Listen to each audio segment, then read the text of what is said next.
Hi, good morning, and welcome to another episode of Ask Elly Intuitive Insights and Your Questions Answered.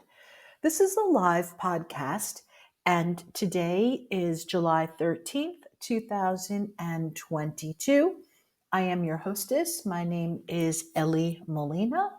I'm an intuitive, a psychic. I am an educator and an author, and I'm thinking about all the things that I do over here. And one of the things that I really specialize in is ontology. And for people familiar with ontology, ontology is defined as the knowledge of being. So it's basically the study or the theory of being or that which is. And so I spent a lot of time as an educator studying and teaching ontology, even though it wasn't an official subject in school.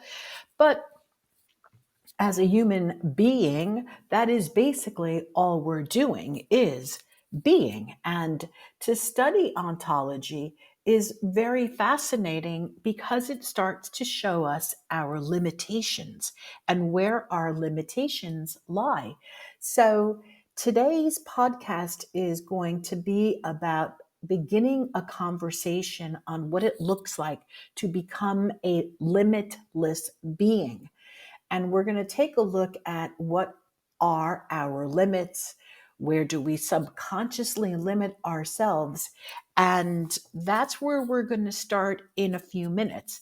And as I said, because this is a live podcast, I always love to welcome our guests that have entered the room. So good morning, Eva. Good morning, Josie. I know this is early for you, some of you, and so I do appreciate you getting on the call at this hour. And yeah, so one of the things that I'm going to start with, so thank you for being here. And today is I just have to talk about this. Today is the full moon. And there's been so much talk about this full moon. It's a full moon in Capricorn if you're following astrology. And also, depending on where your focus is and what you're reading and what's on your Instagram and Facebook social media feeds and the emails that are coming into your box, then you will know that this full moon is considered a super moon. And there are all kinds of stories around why it's a super moon.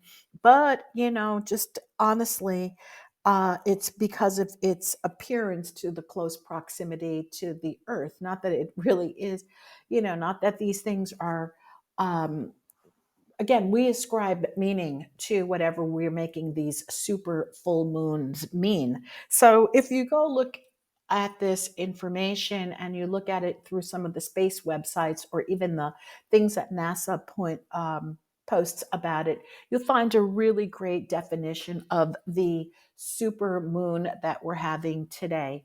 And so I wanted to just share a little bit about that. And astrologically, if you're following astrology, then this is the full moon in Capricorn, and that we also have a Mercury sextile Uranus and Venus squared Neptune. So you may have unexpected news, and this is really great because, unexpected news does not necessarily mean bad. Unexpected news can be good too, depending on our viewpoint, and again, where we go with our language and where we go with our thoughts. All right, so astrologically, we've got a Sun conjunct Mercury on the 16th, and then we have a Mercury trine Neptune on the 17th, and then we have some I don't know, I haven't been following this. I'm almost afraid to even talk about this. Then we have something that people are very concerned about in the news. And since I'm not concerned about any of that, I'm just not even going to discuss that. But if anybody here is on the call and would like to get answer or ask questions about that, that's fine. just ask questions. Otherwise, I wanted to share something else. I got an email in my inbox inviting me to listen and read something called Nice News. This is a new publication that only focuses on spreading good news. Now, this concept is not new. Again, it's been out there for a while. Most publications that were spreading good news went out of business. And we know why, because it's not sensational. It's not stirring up a lot of adrenaline and causing us to go crazy and go into negativity and fear. However, the articles in this online news about Nice News are really fascinating.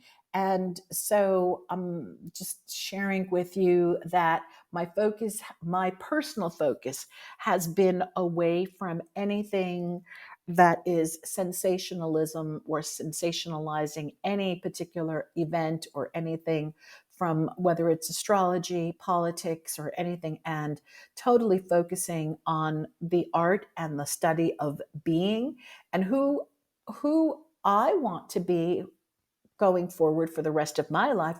And in the inquiry of who I want to be, that also then trickles over as to what services can I provide for other people so that they too can have their best and greatest life, and not just as a cliche of, oh, I'm going to live my best life. Okay, well, what does that mean? So today we're going to start with talking a little bit about becoming limitless and what that means. And so, again, as this is a live call, if anybody has questions, concerns, comments, you're welcome to either call in immediately or type them into the chat box, and I will read them and answer them as they come up. But I was watching TV and I'm like, how did this whole thing start? Well, first of all, I study ontology, and ontology is the study of being. So if you've ever had a reading with me, you know that the psychic readings come first, and then some astrology comes, and then afterwards, we go right into who are you being. And if you've worked with me one-on-one in quantum leaping or in any of my other programs, you know that the focus is always on who are you being, and who will you be despite any and all of your circumstances, because circumstances are created. And that's a whole other conversation again. And we're going to save that for another day. But I was watching TV.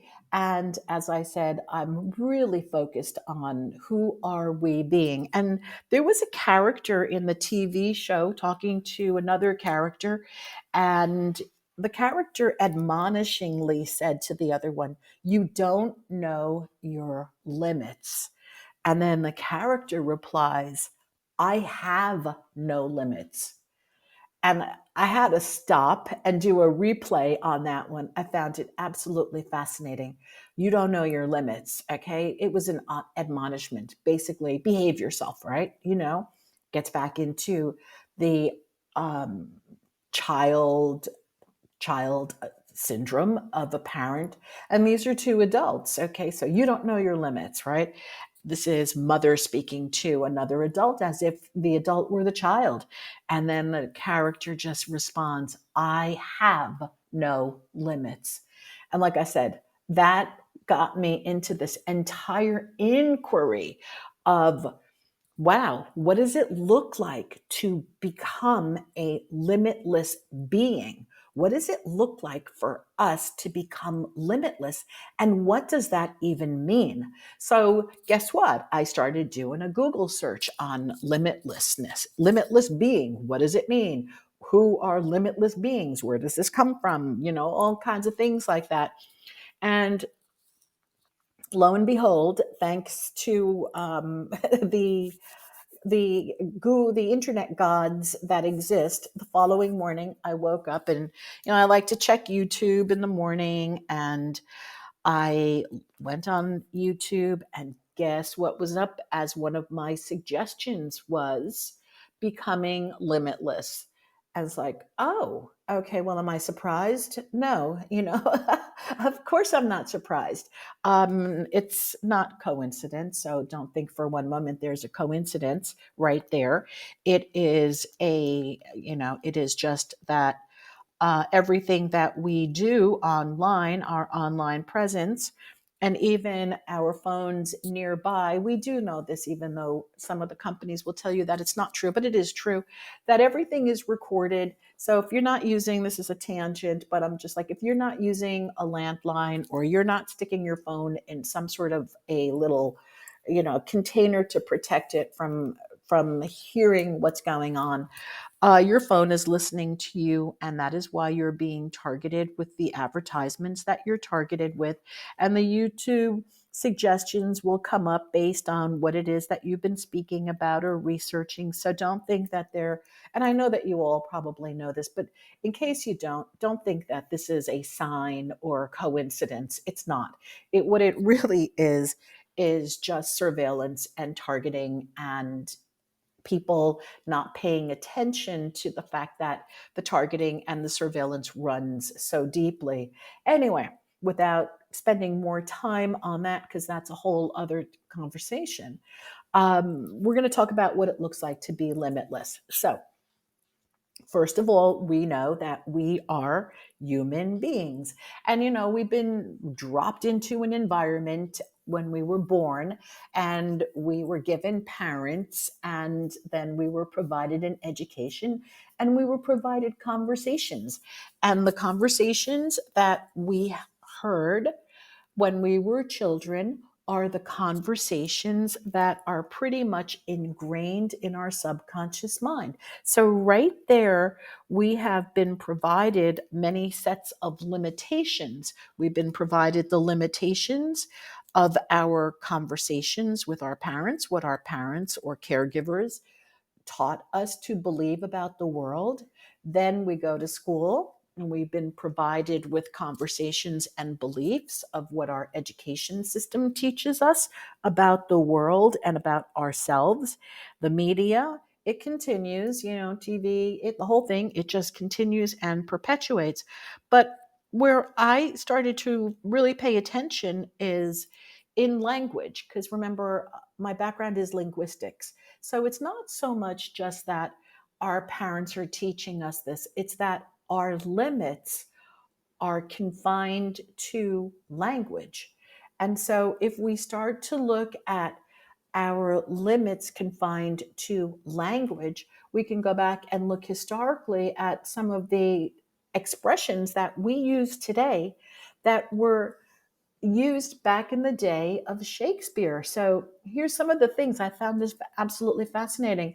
So Shakespeare came up with, these are quotes from Shakespeare. Shakespeare wrote, knock, knock. Who's there? That came from one of his plays. So guess what? Children today are still using this. When did Shakespeare live? When did Shakespeare write? We're in 2022, and we're still using these expressions, these idioms.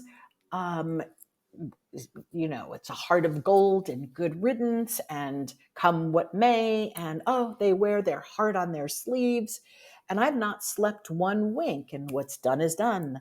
And we're the laughing stock, and we've seen better days, and dead as a doornail. And oh, that's a green eyed monster. And the world is my oyster, and off with his head, and love is blind, and it's a wild goose chase, and they vanish into thin air, and he breathed his last breath, and then they broke the ice. Oh, and it's too much of a good thing. So, and come what may, and the game is up, and good riddance. So just think, okay, fight fire with fire. So you've all heard these expressions. Some of us are still using them. For sure, you're going to see them written in literary pieces today. And the interesting thing is that this is still being perpetuated today. Basically, we are speaking the conversations of dead people. We are regurgitating conversations of dead people. We're not really coming up with anything new. We're just recycling old ideas. And basically, we don't even think about the ideas that we're recycling. We're just parrots. We're in that, remember, we're human machines. We're in that automated space of not being consciously aware. So then we're not consciously aware of what we're even saying. And half the time, we're not even consciously aware of what we're thinking when we're having self talk. Now, just a little tangent about the self talk. I recently had conversations with people who told me that they have no self talk. And I stopped because I know that scientifically, neuroscience, that the cases of people who actually do not talk to themselves during the day uh, is so rare that there's a study on what it looks like in the brain for people who do not self talk. Now, obviously, what's going on is that the people I was talking to that they don't know that they're self talking. They don't distinguish. They don't have access. Well, they have access, but they don't have that realization that they are not their mind, and that what's going on in their self talk is completely not really part of who they are. It's not them. It's conversations from the past. It's the limited conversations. It's other people's conversations. It's other people's thoughts. That's what our self talk is. It's not that we're over here most of the time um, consciously creating what it is that we're self talking. It's just that constant babble that goes through our minds.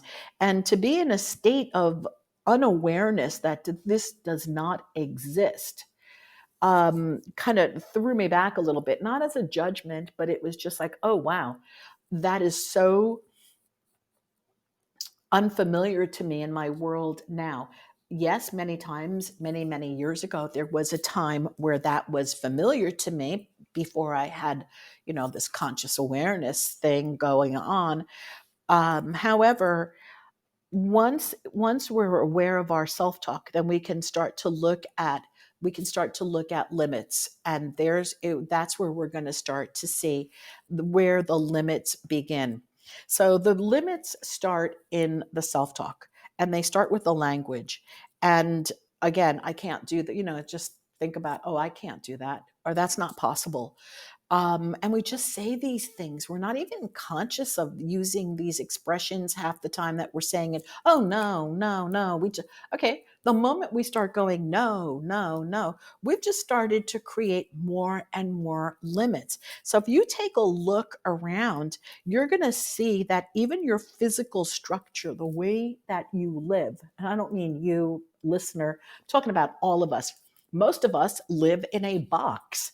And whether that box is the shape of a house or the box is an apartment, we live in a box defined by walls and a ceiling. And not many people live out under the stars any longer.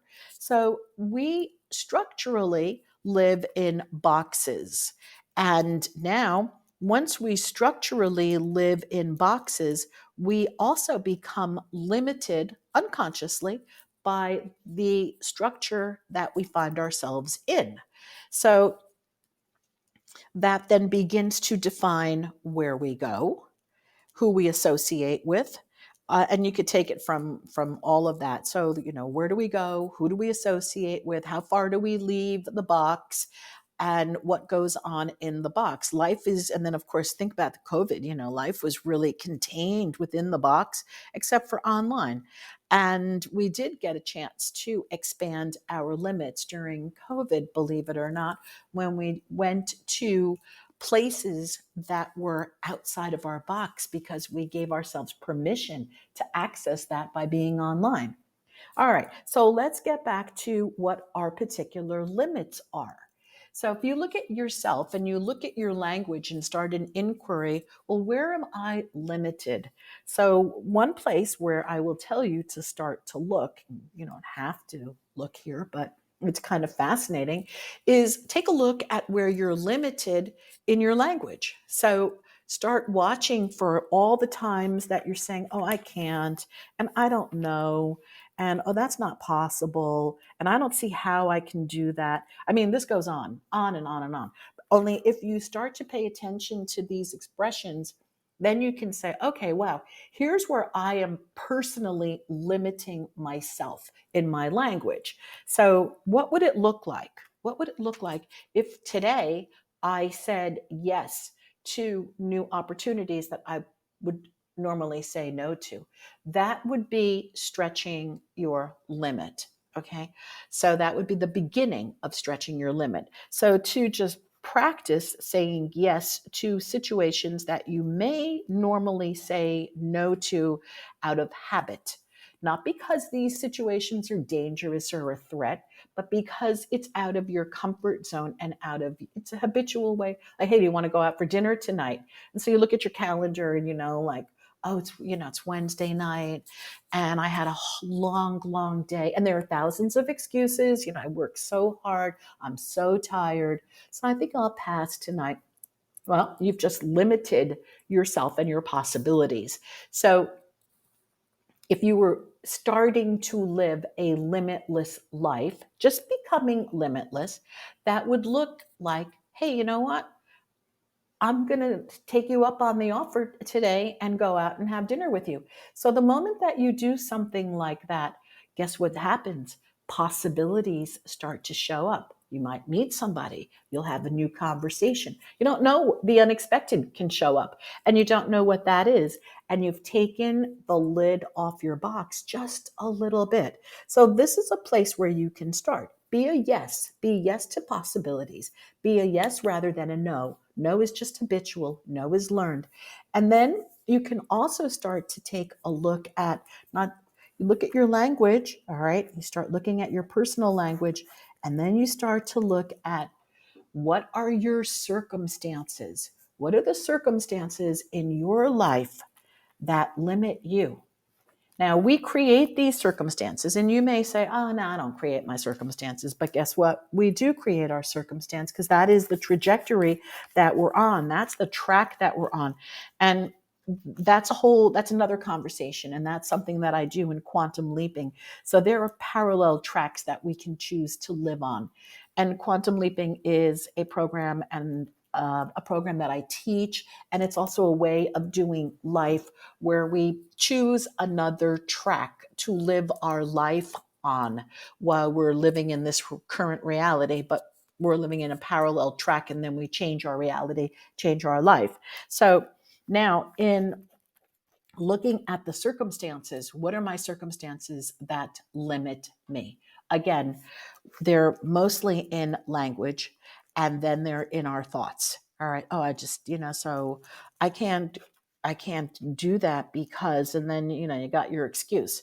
So these excuses, again, why you can't do this and why you can't do that, where you're not willing to participate, that those stories, and I call them stories, that is like created nonsense. Those things keep you limited from having a really big, possible, exciting life. So, whenever we start to expand those and take away those circumstances, well, I'm going to do it despite my circumstances. All right, I'm going to give you an example. Um, there is somebody that I know here who's on our call, and I'm just really very, very impressed and like proud of you. So, a lot of circumstances, okay? A lot of circumstances, a lot of possibility of being in fear. And the circumstances, oh, I've lived in my home for X amount of years. Circumstance, I don't speak the language. Um, Okay, let me tell you what happened. All right, because he was my guest last week. So I love using Thomas as my Thomas. I know you're here and I hope you're okay with this. Only if we look at creating a limitless life, I'm going to use Thomas as an example. Here's someone who was living in a home for many years, beautiful home, great life, everything fine, happy, dandy. However, it was a contained, just think about it, it was a contained life, going, meeting the same people every day in your environment. Um, Betsy, I'm going to let you in a few minutes when I finish my conversation. So here is the life around where Thomas lived, in the home, the friends, the circle. And then one day, um, Thomas decided, he made a decision that he was going to leave the box of his life and he was going to journey into the unknown. Now, there were so many circumstances that could have prevented him from taking that leap of faith and going into the unknown. And some of those circumstances were, well, I don't speak the language of the country I'd like to go to. Well, if I don't speak the language of the country I'm going to go to, well, how am I going to live there? How am I going to get an apartment there? How am I going to function there? So do you see, there were so many circumstances and so many limits to living this bigger life. He could have easily stayed in the box and made the best of it and, had a good, nice, comfortable, easy life in his hometown. Yet he intentionally chose to remove the limits of his circumstances and go further than he knew was out there. And in the course of moving to Europe and being in this new realm of possibility and taking the lid off the box, I just want to share, Thomas, and you can add anything to this. This gentleman is now traveling the world. Circumstances presented, situations, possibilities presented themselves to him because he was now in a new environment that oh, I'm going to read that. Thomas says he was not one to step out. This was a huge, huge, huge leap. And I'm telling you, I know it was. And it is such an exciting leap because now this gentleman, now Thomas, is traveling around the world. He's been presented opportunities to travel to countries with expenses paid, no less, that we can only some of us won't even recognize them on the map. Okay, and here he is now traveling to these countries, and all of this was possible because he became a yes for a limitless life. And so, we can all do this. We just have to start to get some clarity. What do we really want? Do we want our comfortable life? And if we want our comfortable life, nothing wrong with it. It is a beautiful life. We've chosen it. We've created it. However, if you are in the space where you are feeling the calling, as Jack London, Jack London said, the call of the wild. If you're feeling this call of the wild to do something that is so out of the box, this is where you want to start looking at the inquiry of what will it take to live a limitless life? And what are my limits? Where do I put limits for myself? Where do I habitually set limits to keep me from extending and expanding my experiences? So just by being in the inquiry, this is a really excellent place to start. Okay. Today's podcast is going to be super, super short.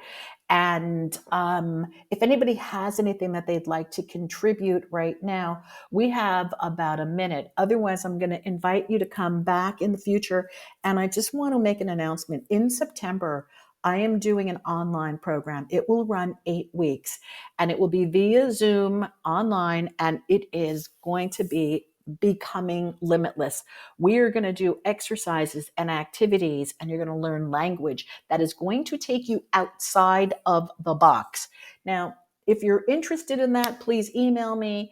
Anybody coming through the podcast receives a 20% discount on this course. And if you're on the newsletter list, you're going to get all the details. But this is coming out in September. We are going out of the box. We are expanding. Just like the telescope, we are going to see a universe that exists way beyond our wildest imaginations. We're also going to be learning at what it looks like to alter our language to provide these experiences for us. So anyway, Um, Hold on to your horses. Ha ha ha. Okay. Start paying attention to your language. Pay attention to your limitations. Pay attention to where you say no throughout the day. And this is a great place to start. And thank you all for being here. Thank you, thank you, thank you. Email me your conversations, your comments. I love hearing from you. And I wish you all an amazing, amazing weekend. Don't worry. And if you live in New York, nothing is going to happen. Your Amex card will be good. You don't have to be concerned about anything. There will, you'll get to Monday. All right, everybody. Much love, many blessings. Thank you all for being here. Ciao. Bye.